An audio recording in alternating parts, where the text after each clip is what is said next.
Hi everybody, happy Sunday and happy June the 12th. If you guys remember, when I started this journey, it was actually on Mother's Day. And today marks a week before Father's Day, but thankfully for me, today is also my mummy's birthday. Had she been alive, she would have been 70 years old. So I am totally going to celebrate today's video in dedication of my mom for many, many reasons. The first being, if you grew up in a Caribbean cultured household like I did, one of the fondest memories, or longest memories I should say, that I heard my mom telling me my whole life is, child, is not what you say, is how you say it. And that's because the tone that we use impacts how our message are received and delivered to the audience's ear.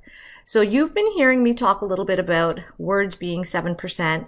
I'm going to introduce to you today tone being 38%, and the last piece of communication is our nonverbal body language, our physiology, which makes up 55% of communication. Now, the last video that I dropped, I made mention that we're going to talk a little bit about the why, but in order for me to get you to the why organized crime has taken an interest in my home, I told you I needed to build your capacity to get there.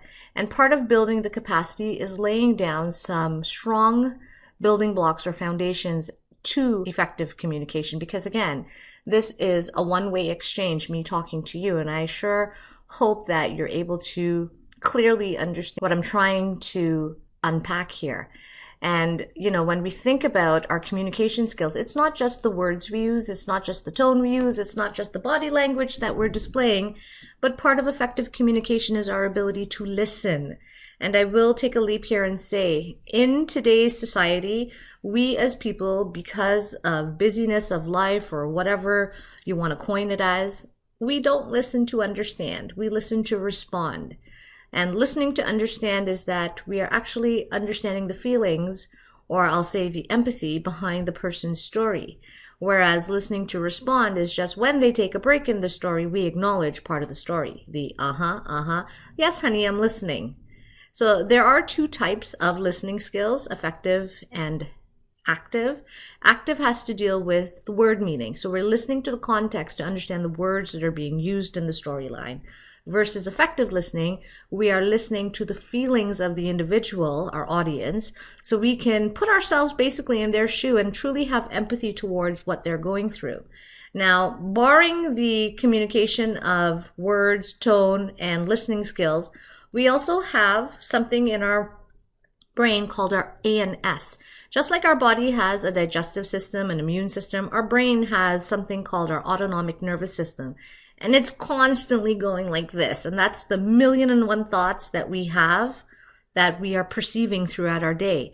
I always tell my international kids that, hey, you and I can attend the same party.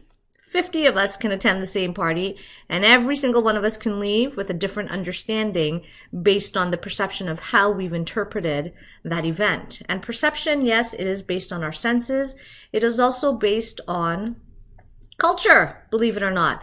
Culture actually impacts how we communicate. And one of the simplest examples that I use with my international students is, if I was in India and I was trying to greet you, I might do one of these. Here in Canada or North America, if I'm trying to greet you, I might do one of these. Nonverbal, smile or a wave. And again, that just goes to show culture impacts how we communicate. Now, given the fact that each and every one of us come from a different culture, and culture, folks, is not just based on religion or the part of the world that you came from. Culture goes a lot deeper than that. It's actually the social behaviors found in any human population. So things like your values, your belief system, your cuisine, your music, your arts, your traditional dress code, all of these pieces that we interact socially, that comprises what our culture is. And although we may all be either from Canada or, like me, from Trinidad, yes, we have cultures distinctly based on the parts of the world we come from, but also in our households, because each and every one of our families hold different value systems. And here's the sad part about it. We as people, we just assume, and I'm going to say it, that the words we use, we understand it and we go. How often do we stop to clarify with somebody of a different culture, hey, what did you mean by that? Instead, we take it and run. And that ties back into what I was saying last video, our brain searches for sameness. When we program how we respond to things over and over and over, our brain will search for that in our own understanding and then run with it. So one of the things I tell my students all the time is sometimes being shy, being less confident, being whatever word you want to coin it as, we don't necessarily stop to ask the other person, did you mean this or that? So one of the things I say is if you're getting instructions from somebody, ask them at the end of it, may I please repeat for you what I heard? So that way I can clarify any understanding. That's using your adult ego state, asking questions to clarify the understanding. Or if you know that we don't like to ask questions because of, I don't want to seem like I don't know, of course I understand what you mean, you can thereby say, may I please repeat for you what I've heard? So until we get a good foundation of what effective communication looks like, we're going to have some, I'll say, roadblocks in terms of understanding what I'm trying to unpack to you. Because again, this is a one-way communication. What I'm saying and what you interpret, I have no relevance as to how you're understanding what I'm saying. So I would like to build our capacity in understanding effective communication. I'm going to invite any of you. If there's anything that you're unsure about with what I'm talking about, please drop a comment and ask me, Nicole, what did that mean? So until then, as my mom used to say, child, it's not what you say, it's how you say it. I hope that you've been able to unpack some of the understandings or the techniques that I'm trying to lay down here, that culture impacts how we communicate. Effective and active listening skills are absolutely needed when we are trying to correspond with another person. And we need to turn off our self-talk, our internal dialogue.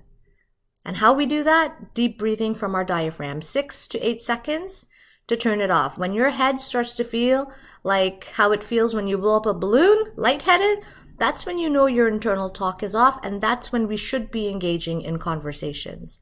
So until then, I will continue to help us build our capacity. So when we really get into the details, because like they say, the devil's in the details, we can get a true understanding as to what really happened.